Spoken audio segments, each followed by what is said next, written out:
Good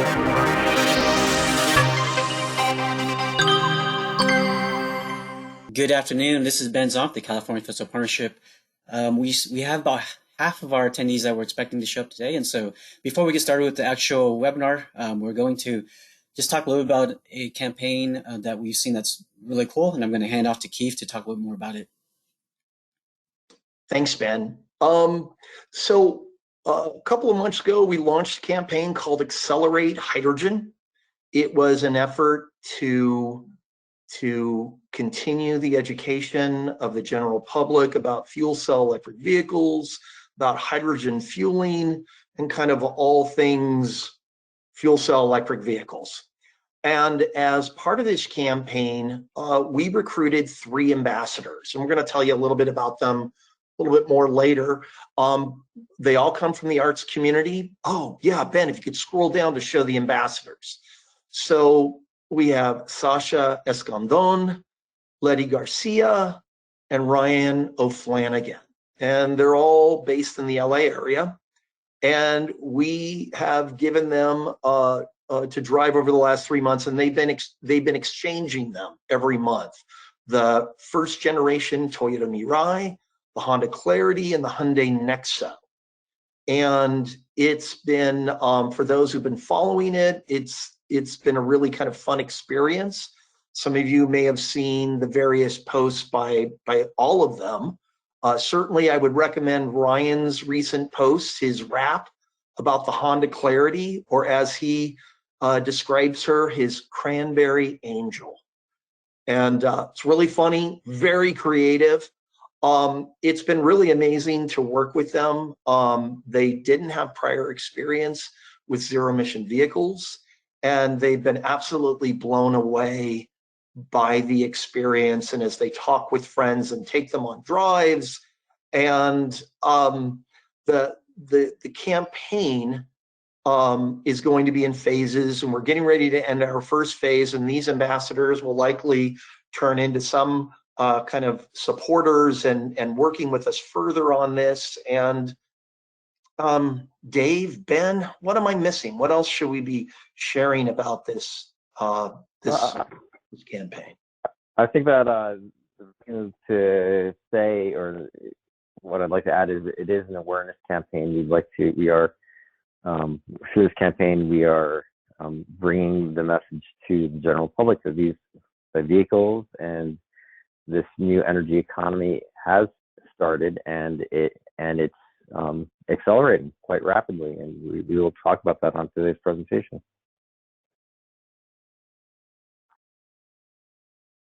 And maybe I'd add that this is an evolutionary thing, just as the new energy economy is evolutionary, and it's been fun to see how this campaign evolves, and I think that it will be fun to watch where it goes.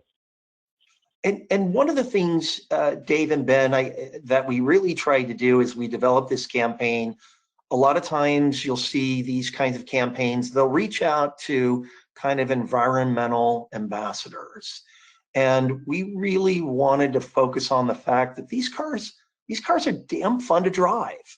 And we really wanted to focus on that aspect first. Of course, they are good environmental cars, but we really wanted to focus on the experience and the fun of driving them. And it actually, and that, a lot of times you go into these campaigns, no matter how much research and how much work you've done, and sometimes it doesn't turn out the way you thought.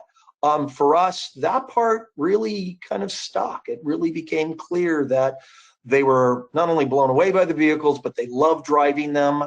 I'm a little worried, how are we going to get them back from them? Because they love the cars so much. I often joke, whenever I have to give up my whatever fuel cell car I'm driving, my colleagues will tell you, I get a little ornery, a little grumpy about that. So, but in a good way. In a good way. In a good way, absolutely, in a good way. So Ben, how are we doing on participants? I think we're ready to go. We have a critical mass, and so I think we can go ahead and get started with the presentations. Ben, before we go, just remind everyone, go to the website, take a look at it, follow our ambassadors on social media, whether it's their Instagram accounts or Instagram accounts and Twitter accounts. It's really fun. It's really interesting. And take a look at that wrap that Ryan put together on the Honda Clarity. I think you'll really, really like it. And with that, Ben, I'll turn it back over to you. Thanks, Keith. And again, this is Ben Zompf, the California Fuel Cell Partnership.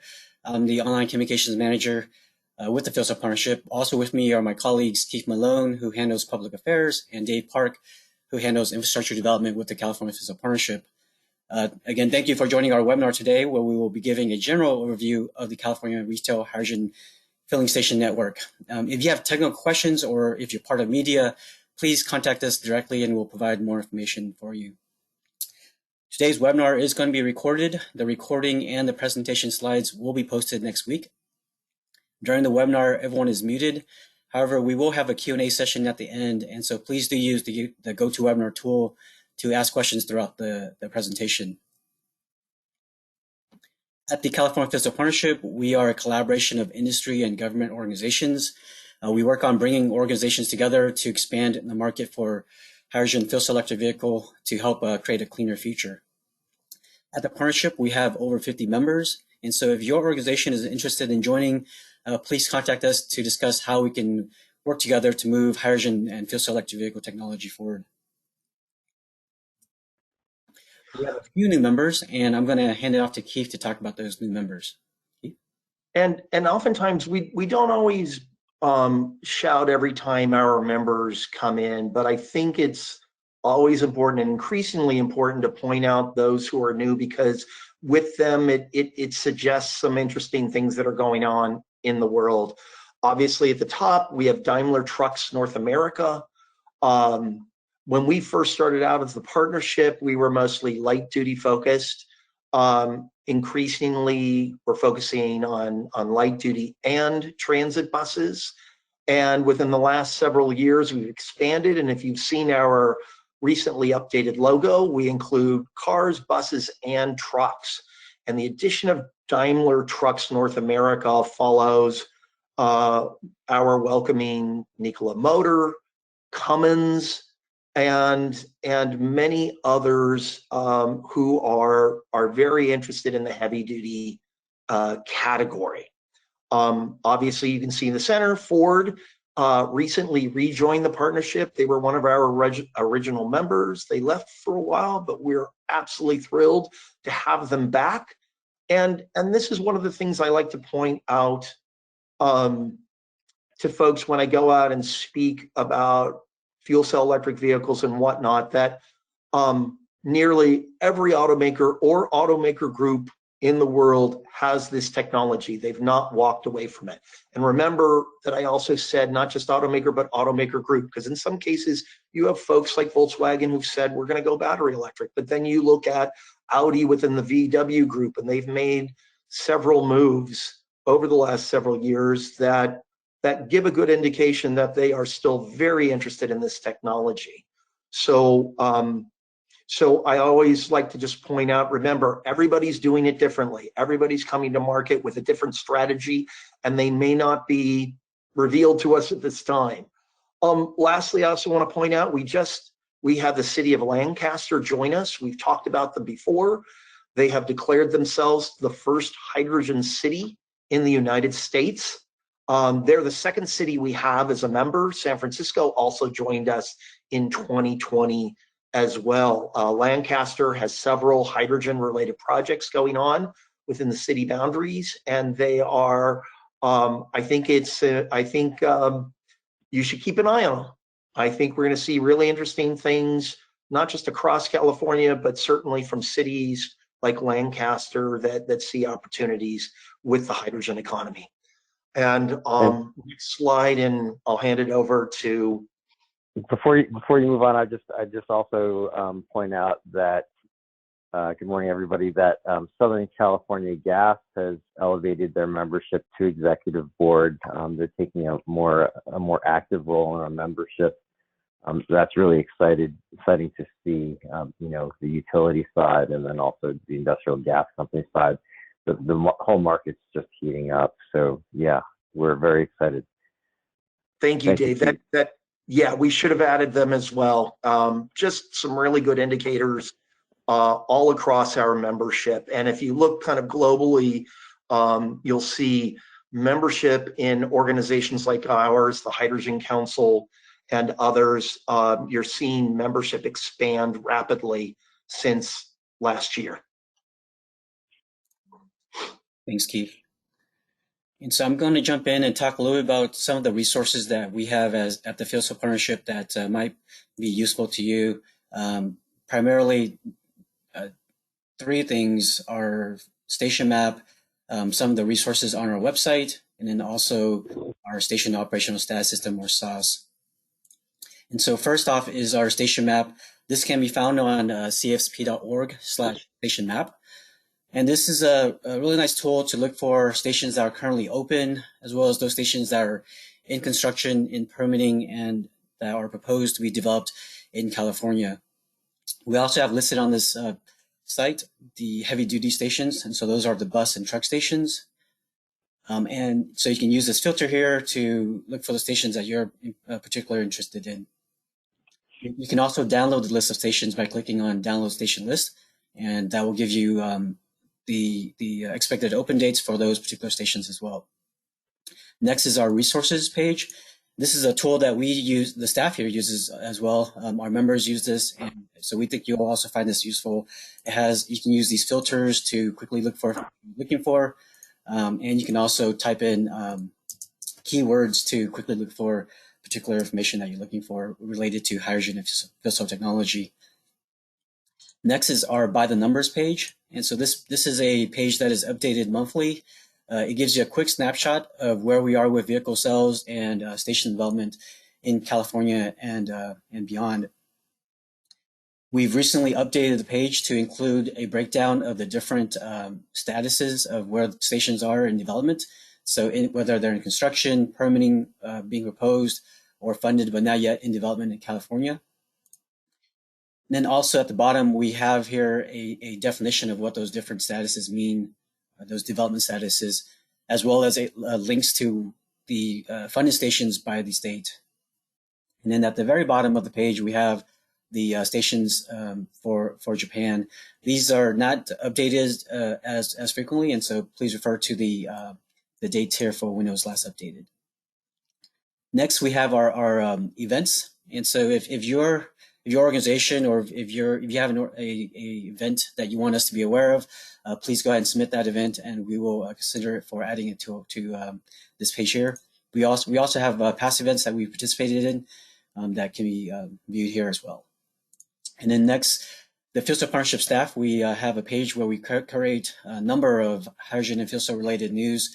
And so this is a great resource if you're looking for additional information regarding, again, hydrogen and fuel cell technology. Last is our station operational status system. And so this, again, often referred to as SAS. This is a tool that is great, especially if you are a current fuel cell vehicle driver. It lets you know if a station is currently available for use, and that's indicated by the green circle. So that means that the station is online. A orange triangle means that the station is currently in a limited state, which means that you can get fuel, but you're not going to get a full fill. And then a red square means that the station is currently offline. So again, you won't be able to dispense any hydrogen at the station. The the hourglass here means that the station is currently refreshing. And so that essentially means that the station is currently available, but it's recharging its dispensable hydrogen. And so you may need to wait a few minutes before you can get hydrogen. And then the last status is unknown. So this typically means that we lost connectivity with the station. Typically that's due to power outages or things of the sort. And so if you do see a question mark, if you click on one of the stations, it'll provide more detailed information, which there's a customer service number for all of the stations.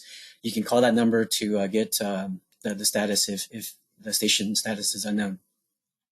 Also, all of the station developers can access this system directly and provide additional notes to these stations beyond the real-time status. So for instance, if a station is going to go offline or if they're currently out of fuel, they'll provide a short note that essentially says what the status is. So whether they're expecting a delivery that day or if they're going offline for maintenance. Also, with the system, you can sign up for an account to receive real-time updates. And so you can get an update either by email or by text message.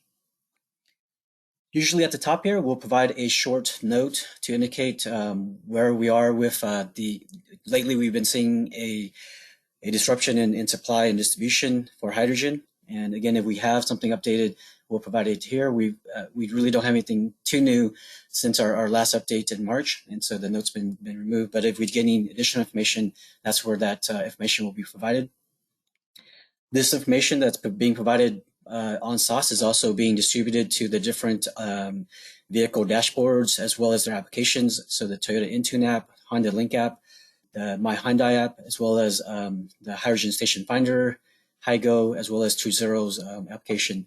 And so again, we encourage you to use either SOS or one of those applications before filling up your vehicle.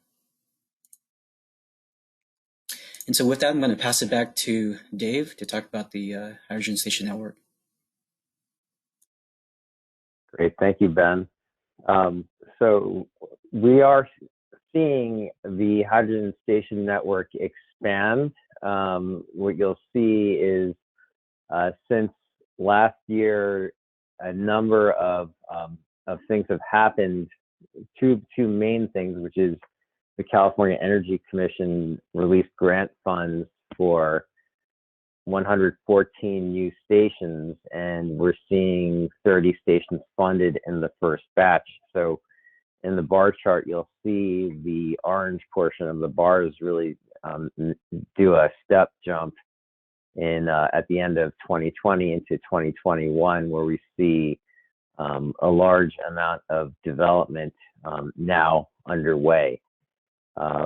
In terms of the breakdown, we have three primary developers: Shell, First Element Fuel, and Iwatani.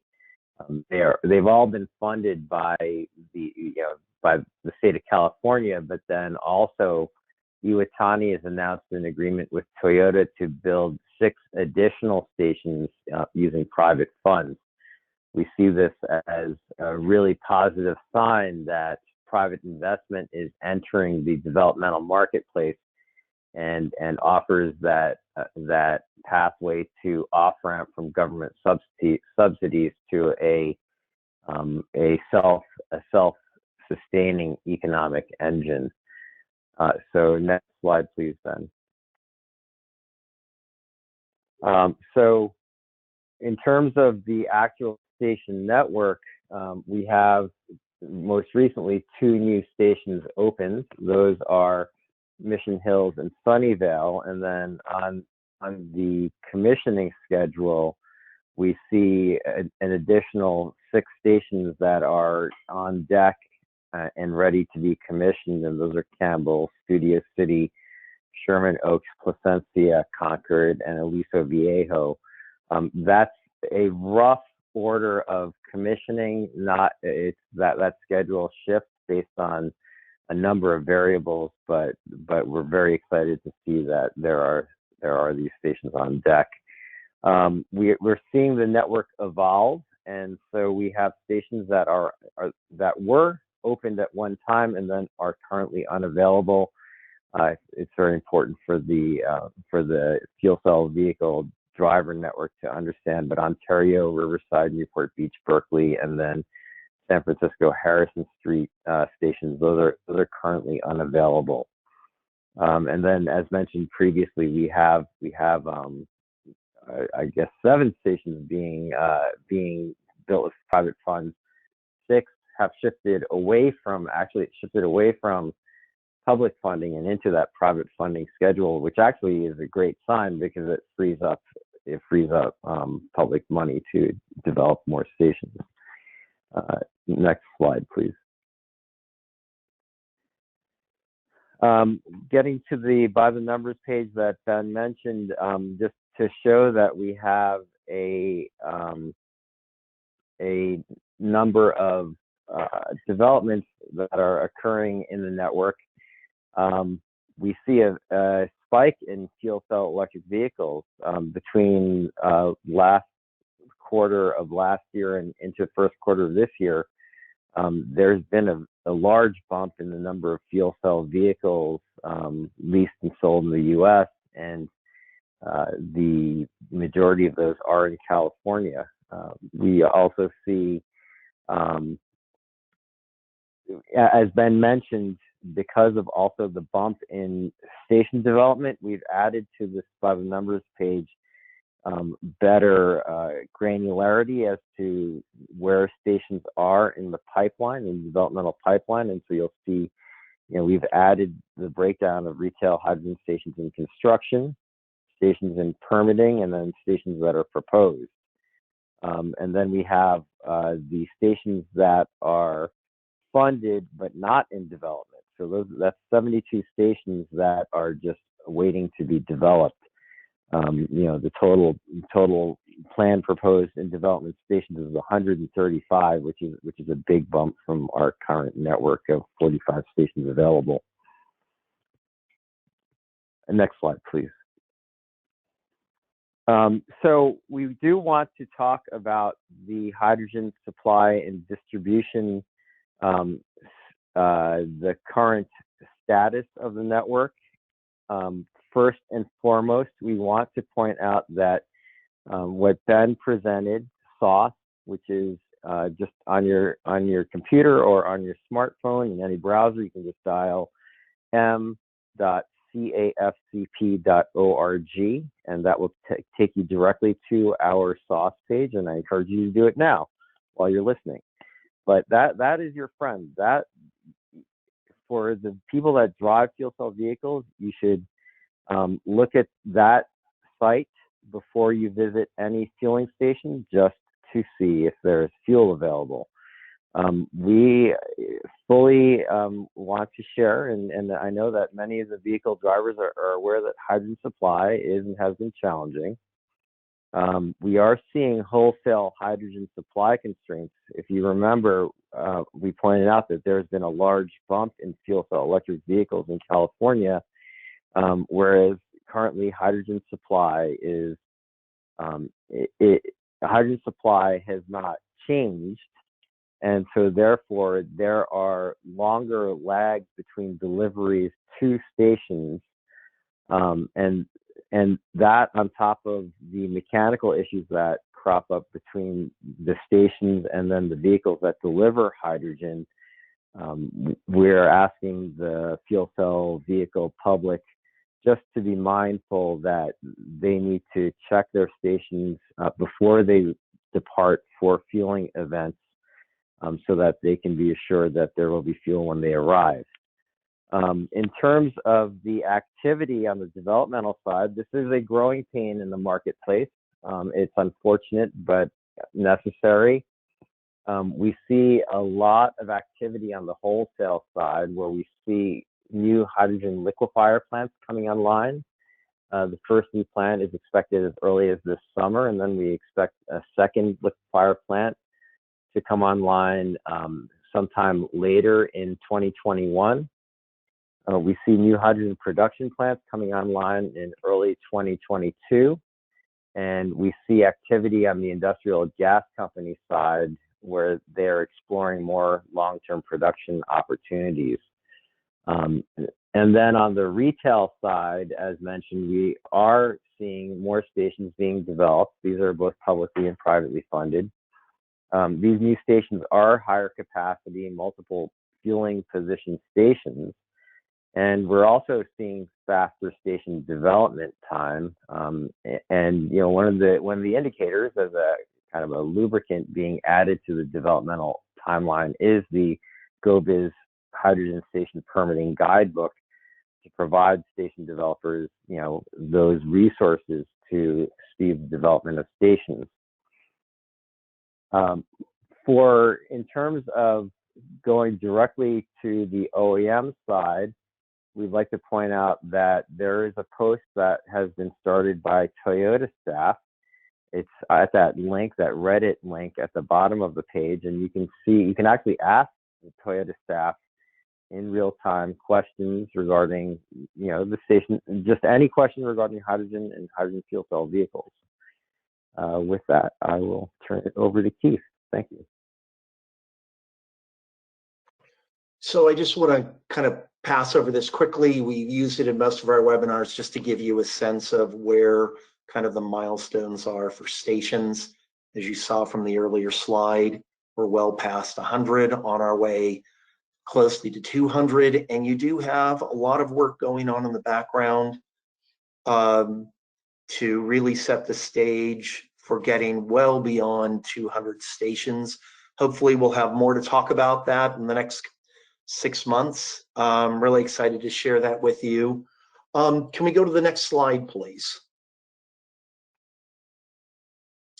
So most of the time I talk about, well, I talk about mostly cars, but in this particular case, I'm going to talk a little bit about cars and vans. Up until recently, it's been cars, buses, and trucks. And we've seen just in the last several months announcements by Stellantis, which is the result of the merger between Fiat Chrysler and the PSA Group, Peugeot. And then an announcement by Renault for their Master ZE hydrogen van. So really interesting signs. While they tend to be focused more in Europe at this point, it's a good sign. We should be seeing that here in the US in the years to come. Stellantis also announced at the same time they would be coming to market with a light-duty vehicle down the road. And I also wanted to include kind of 2 little pieces of eye candy. If you haven't been following them, I think it's worth to keep an eye on River Simple, a Welsh company. They've been kind of moving along step by step. They're certainly a startup, and obviously startups have their own challenges, but I think it's been an interesting journey and it's worth keeping an eye on them.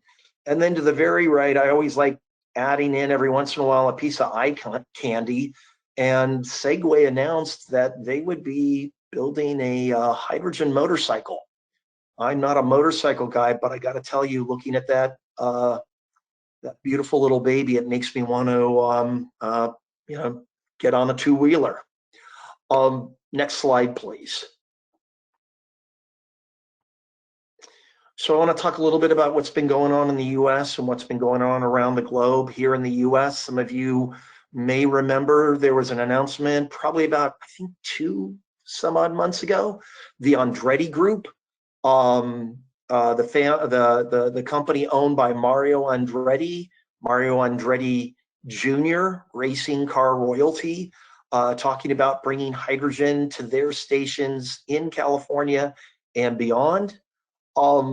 Many of you probably remember Le Mans was talking about bringing in fuel cell racing cars in about the 2024-2025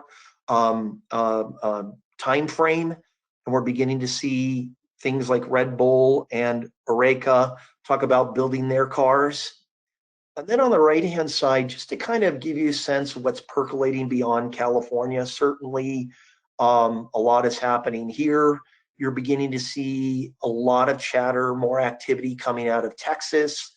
Plug Power has plans to build plants across the US. They announced one in New York recently. And then down below, at the bottom, you're seeing Washington State start to step up with a hydrogen production project. It's small, it's a 5 megawatt project, but all good signs that the Pacific Northwest is beginning to see its potential role in the hydrogen economy.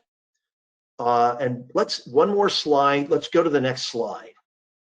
And some of you, there we go. And this is a little more California focused. In the Los Angeles Times, within about a month ago, NATO, a Japanese agency, the New Energy and Industrial Technology Development Organization, published a full-page ad in the LA Times. You can imagine my surprise when I opened up the paper to see this. I wish I had a better visual of it, but you get my, here you go. That is the newspaper on my dining room table. Japanese investment in California. We've seen an increase over the last year. You probably read about, and I told you about investments in First Element Fuel by Mitsui Bank and Japan Bank. And we're going to see more in the future. When I was talking about the city of Lancaster, I've attended meetings of the Japanese consulate. I attended fascinating meeting up in Lancaster where various Japanese agencies were attending. And their interest in California is significant, certainly in other areas around the world too. But it speaks to the potential activity here in the state and the fact that other countries view California not just as a climate ally, but as an investment opportunity. And so it's going to be really interesting to see as our state leadership begin to really recognize how other countries view us in the hydrogen economy to come. Next slide, please.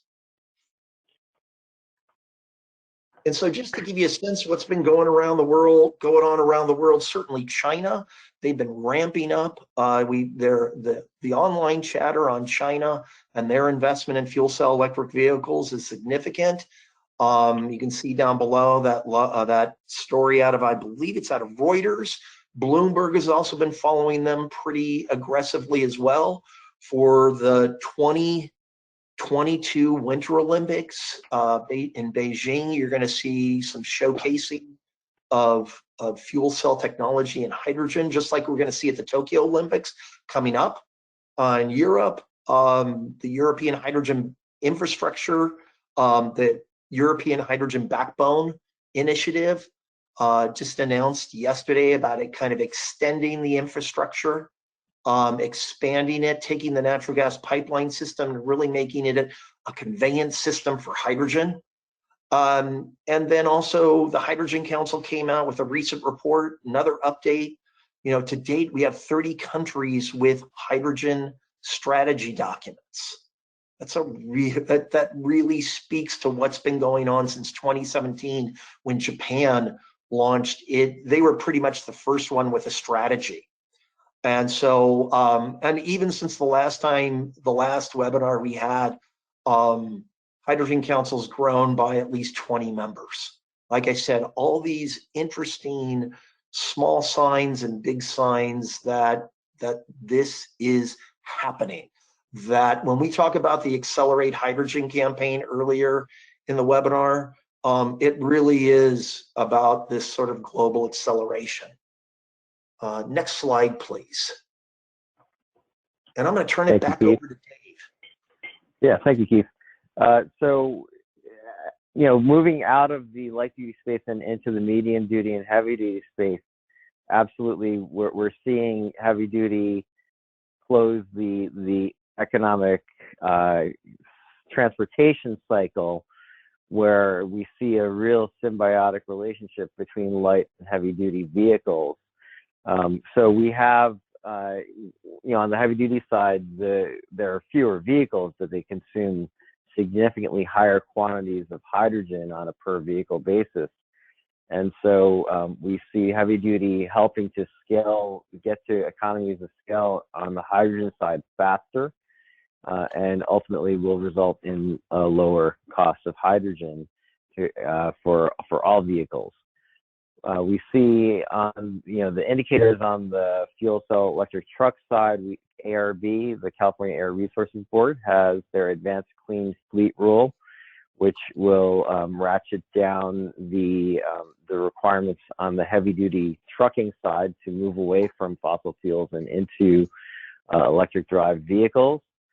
We see 4 heavy duty fueling infrastructure projects coming online in Long Beach, Ontario, Wilmington, and West Sacramento. You can map those on the station map that Ben presented earlier. And then we see a number of funding opportunities coming through the state of California through both the California Air Resources Board and the California Energy Commission in the way of grant fundings to accelerate the development of heavy duty trucks. And from here, we'll move on to the next slide with Keith discussing what's going on the bus side. So, as most of you know, the state has already put buses on the zero emission pathway. A number of actually the bigger transit districts were required to submit rollout plans. Actually, all transit agencies were required to submit rollout plans, but the big ones first. Many of them have submitted them. We've put them on our resources database. You can go on the database and just search under the term rollout. You should be able to find a fair number of them. It's been some really good indicators of I often call buses, first off, they're the early adopters in the heavy duty realm. And I also call them the canaries in the mine, because they're really beginning to show kind of what we think is going to happen down the road, that there is a recognition of the value of having fuel cell technology in mobility. And you'll see there's been, just to kind of give you a sense of what's going on, we already have 3 agencies that have buses: AC Transit, Sunline Transit, and Orange County Transportation Authority. And we're beginning to see others as they go through and prepare to welcome buses. So Golden Empire Transit Agency out of the Bakersfield area, they should be seeing some of fuel cell buses arrive shortly. They've put out an RFP for fueling infrastructure. North County Transit District in the northern part of San Diego County, they put out an RFP as well. And we're going to be hearing more about other agencies as well as they begin to acquire buses. They begin to put out RFPs for the fueling infrastructure. And outside of California, right now, the biggest and most committed agency is SARTA, the Stark Area Rapid Regional Transit Authority. I believe that's the full name, but they go by SARTA. That really kind of puts there's kind of 3 leaders with fuel cell buses around the country. It's AC Transit in the Bay Area, it's Sunline Transit in Coachella Valley, and SARTA. And I've included a news clip here. They are testing a new way of fueling with one of our members, an organization called NICE. You can find them on our members page and link to them. Also, SARTA, as part of this sort of fuel cell bus leadership we see from a variety of agencies, they are getting ready to apply to what they call the federal low-no program, or low or no emission vehicle program. And their application is for 450 fuel cell buses. And they believe they can get that price. And let me check my notes. So it's a purchase of about 450 buses. They believe they can get the price of the bus well below $800,000, which is a really great sign. Far below actually $800,000, but I'm going to keep the kind of numbers vague. But they're also, as part of this, looking, I think they're talking to an actual bus manufacturer to bring them into the Ohio area to manufacture them.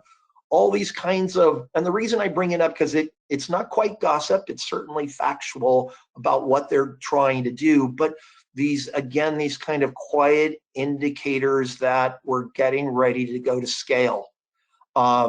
And while it's possible this may not happen, it means we see a line of sight to lower costs and to a business case.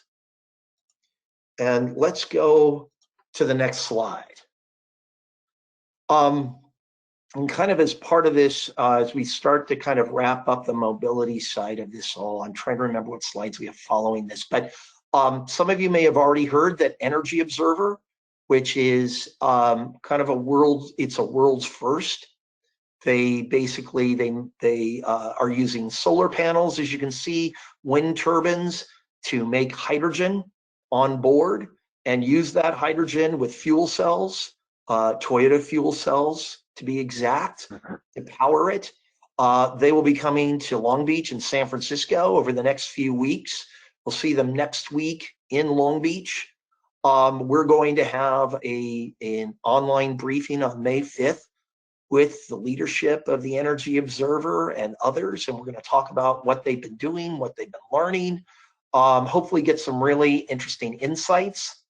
I'm sorry to say that while they are docked in Long Beach and San Francisco, you're welcome to come out and take a look, but they will not be able to provide any onboard tours. I want to make clear about that. And you can go to our website to sign up for the webinar. And if you have any additional questions, please feel free to reach out to me. But again, you won't be able to go on board, but you can look at it from the dock. And I should mention, as you can see from their schedule, after Long Beach and San Francisco, they'll be moving on to Hawaii and then ending in Tokyo in time for the Tokyo Olympics.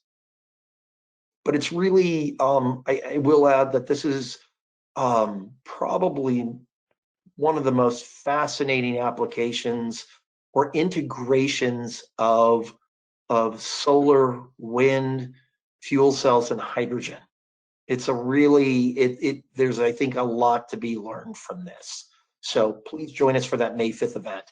I'll turn it back to you, Ben. I'll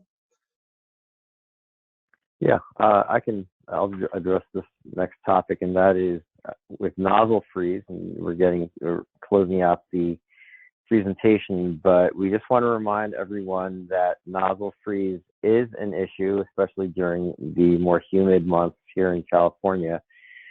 We'd like to point out that this is an issue with the older nozzles at the older stations. A couple of tips on preventing nozzle freeze. Prior to inserting the nozzle on the fueling port of the vehicle, we suggest wiping any moisture, condensation, frost off of the nozzle prior to inserting on the vehicle. And then after fueling, when you release the trigger, we suggest pushing forward toward the vehicle and pulling back on the collar to disengage the nozzle from the vehicle. And those two actions can help. If condensation is frozen, it can help break away that condensation. We do not recommend pouring any liquids on the nozzle.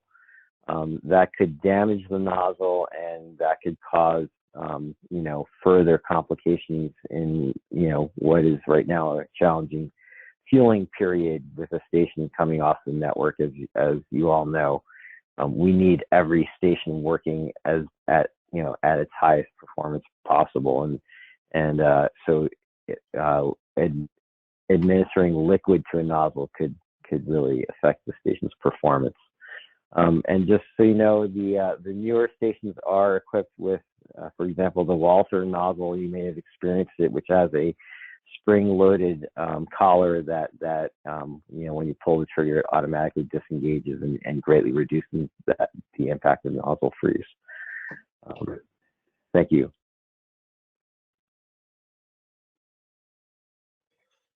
And just for everyone, we've kind of included references to a variety of items that we've mentioned here and in previous webinars. Certainly, I have included at the bottom links to, and I've tried to include them in the chat function of the webinar, these resources that can certainly help you if you want to dive deeper into some of the topics we've discussed. Ben, I'll turn it back over to you. And Kate, before we get to the Q&A, I know the California Governor Business of Office Development has recently released their hydrogen station permitting guidebook. Can you talk a little bit more about that? You have a lot of stakeholders in the background who are working to ensure that this rollout goes as well as possible. We've had retail stations here in California since 2014. A lot has been learned. Out of the Governor's Office of Business and Economic Development, their ZEB unit, their Zero Emission Vehicle unit, they have assembled kind of the best practices, the best knowledge gleaned from all stakeholders to ensure that the rollout of stations goes as smoothly as possible. While it's intended to be mostly directed to local jurisdictions, the cities and others that do the permitting. It's beneficial to station developers as well, and others about anyone who's looking to get into hydrogen station development. A really good tool. I don't think there's anything quite like this around the globe. So you can see at the bottom of the links where it says Hydrogen Station Permitting Guidebook. That's the link to it. And we also have it in our resources database. Thanks, Keith. All right, so we'll get started with the Q&A. There are a number of questions that have been submitted, and I tried to respond to some of them that are more specific, but there are some very specific questions about certain stations. Some of those stations we'll have to respond to directly or offline. Also, next week we will put together the questions that are not answered, and we'll give a response to those in one of our blogs as well. But to get started, Dave, I think this question might be for you. It's regarding stations that are being proposed, but they get relocated. And can you share why stations are relocated, and also with the NOPA, for instance, why are certain stations relocated as well? Sure. Without getting into the exact, I don't have off the top of my head the stations that have been proposed and relocated. I know that, for instance, a couple of stations that were planned for development, Ranchos Palos Verdes. Then there was also the West Hollywood station, which actually opened, and then the Burbank station. Those are three that come to the top of my head that were, Ranchos Palos Verdes. They lost site control at that station, so it development completely stopped on at that location. For the West Hollywood station, that location was the property was sold, that property was redeveloped for another building, and so that we lost that station altogether. And then Burbank, there were just a number of issues with that site, and again, that station has come off the map. So over the development period, unfortunate things happen where developers lose sites and then have to redirect efforts to other locations, and those funds also are redirected. Unfortunately, sometimes when a site is lost, there's no immediate backup at that specific geographic area, and which is unfortunate. So we do try to communicate to the public when these things occur. Ben, are there other specific stations that have been mentioned that we should address? There was also Culver City. Do you recall why that station was relocated? I don't recall the specifics of that location, but I'll be happy to follow up with the person who asked that question. We'll dig into it more. Next question is: are the exact locations for truck stations still unknown? There are definite locations where truck stations are being developed. That is here in Long Beach, the LA Long Beach Port Complex. There are 2 stations being developed there, and then we have that station in Ontario, which bookends the drayage route between the ports of LA and Long Beach and the Inland Empire. And then we have the West Sacramento station that's being developed. Those are the 4 locations that are currently being developed.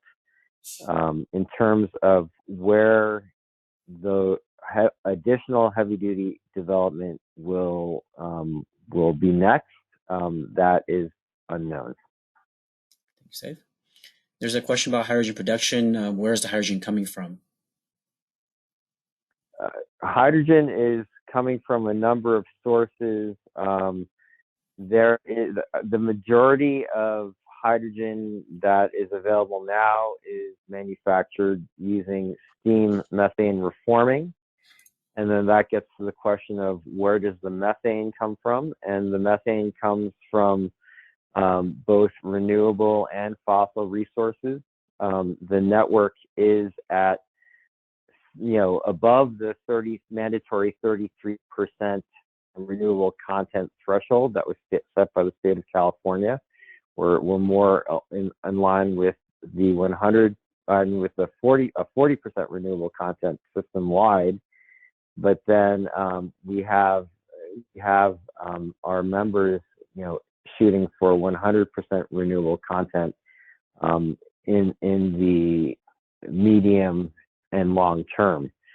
The actual physical production of hydrogen, much of it comes from out of state. We have much hydrogen coming from the Gulf Coast region, which is Texas and Louisiana, and that is trucked in on liquid truck carriers that then either deliver to liquid sites or to liquid transfill facilities here in California.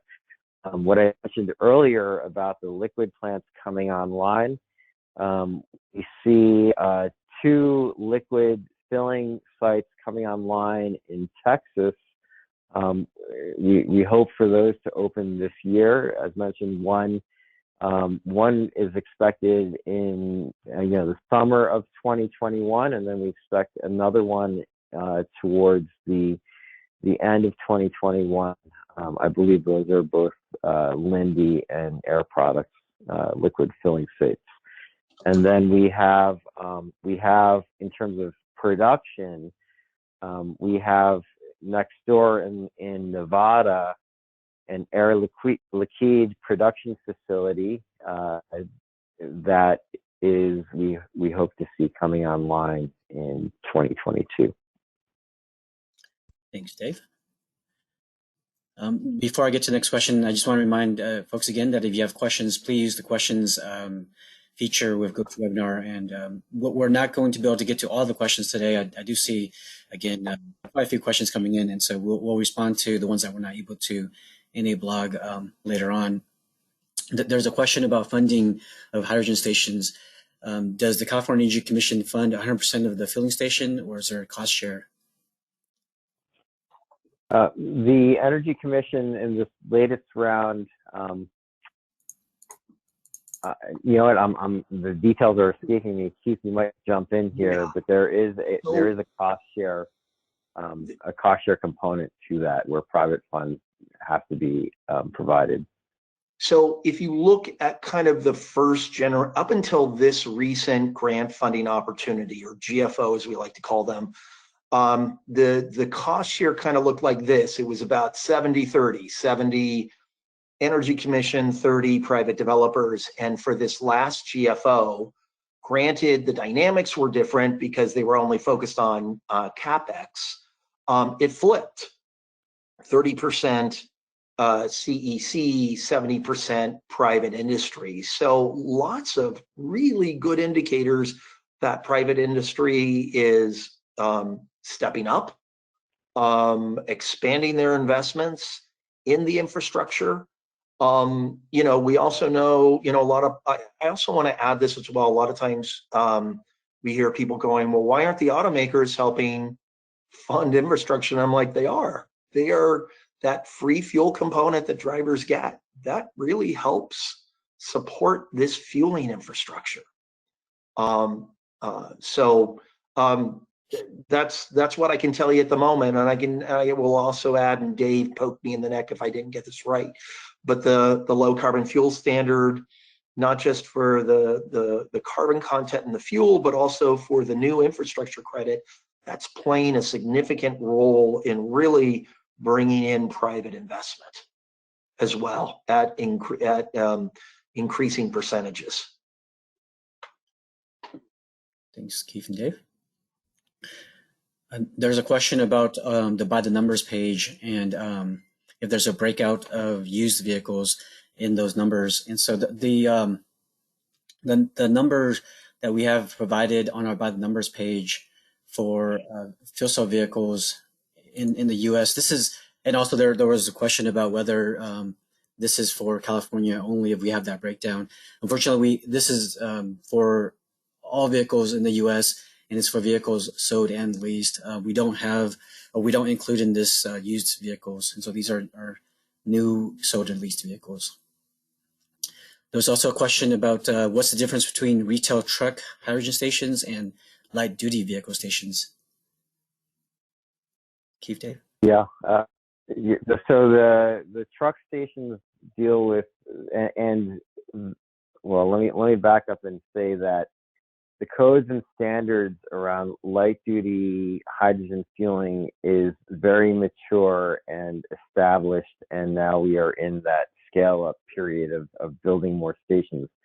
As mentioned, there are only 4 truck stations right now in California, and the codes and standards around those vehicles are evolving. And so there is no set standard, set guidance around the complete development of a fueling station. The vehicle manufacturers and the fuel providers are working hand in hand as they develop the vehicles. The standards are evolving. And so currently, the heavy duty stations are specifically for heavy duty trucks, and light duty stations are for light duty vehicles. And there is it's not recommended that light duty stations fill, for instance, at heavy duty hydrogen filling stations. And the fact that there's so few stations, that's probably not a large danger, but the industry is evolving, especially in that space. Thanks, Dave. There was a comment that came in that I'm going to read real quickly. It reads, Iwatani took over the West Sacramento station with a promise to make it better. They have truly delivered on that promise. The new dispenser works beautifully, and they just completed a rebuild of the compressor. Performance is now equal or better than in the state, or than any in the state. Plus, they have an attendant there to help with fueling. Thank you, Iwatani. So yeah, thanks for the comment. I live pretty close to that station, and unfortunately, I haven't been able to see it because of the pandemic. And so, thanks for giving us that heads up. Next up is, let's see, there's a question about instead of concentrating so many stations around the 2 major metro centers, why not spread them throughout the state's major highways? Maybe I'll take a first shot at that. You're absolutely right. The concentration of stations really are in Los Angeles and the Los Angeles region, and then the San Francisco, Sacramento, Oakland area. This is a brand new energy economy, and our automaker manufacturers, we work with them to identify where the markets are that they're interested in, and we published what we last published, I believe, in February 2019, an open letter from the California Fuel Cell Partnership automaker members, identifying which markets they're interested in opening. And so we have those urban stations, and then we have connector stations. And so if I could predict how the market is evolving, we'll see a significant amount of development in San Diego as the next major urban market. And then we will see stations start filling in on the highway network connecting those 3 major hubs. But you're absolutely right in that those connector stations are they're sparse. And so right now the fuel cell electric vehicle population are more urban commuter vehicles rather than intercity traveling vehicles. Thanks, Dave. This might be our last question for our Q&A as we approach the top of the hour here. So the question is, UC Irvine has a bus system with publicly available dispensers. I'd like to know if there's any initiative in the California government to incentivize public universities to initiate fuel cell electric vehicle fleets. it could really help drive geographic expansion in areas that wouldn't otherwise be early targets. I'm not familiar with any initiative of that sort, but Keith and Dave, are you? Well, you do have, I believe, in both the Cal State system and the UC system, these efforts to go carbon neutral at the very least, and they kind of span across a variety of sectors.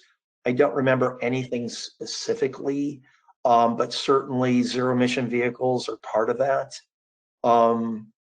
There's just so much chatter about it, so much discussion about it, that it kind of feels like it's ubiquitous and it's become kind of this sort of background noise. But that is there.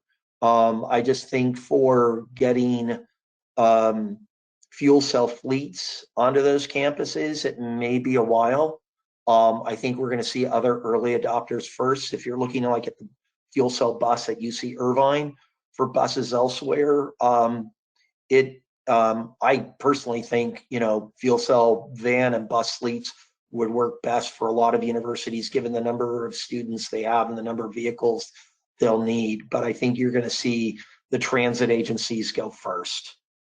These kind of early adopters that'll help build volume and drive down costs. And then we'll begin to see the universities and colleges begin to acquire them. Just one guy's opinion. Thanks, Keith. And so again, thank you, Keith and Dave, and thank you all for attending our webinar today. Again, there are a number of questions that we weren't able to get to, and we will look at those questions and respond to them in a blog later next week. Again, all of the yes. And I also want to say about the questions. A lot of times, it kind of feels sometimes we see all of these questions, and I want to be clear. It's not just us who see them. We share them with our members. We let them know kind of what we're seeing coming out of these webinars and other ways that we interact with the public. So I want to really assure you that you are being heard, even if you don't think that maybe your particular comment or question got answered. Believe me, we see trends. We see what you're saying. Thanks, Keith. And so again, yeah, if you have any questions that weren't answered here, or that perhaps we attempted to answer and wasn't clear or wasn't sufficient, please let us know, and we'll make sure we address that. And so again, with that, we thank you for joining our webinar. Again, all of the materials will be posted on our blog, and an email will be sent out to all registrants next week once it's ready for viewing. And so with that, again, thank you all for joining. Thanks, Keith and Dave, for providing all the information. And we look forward to hearing from you soon. Thanks.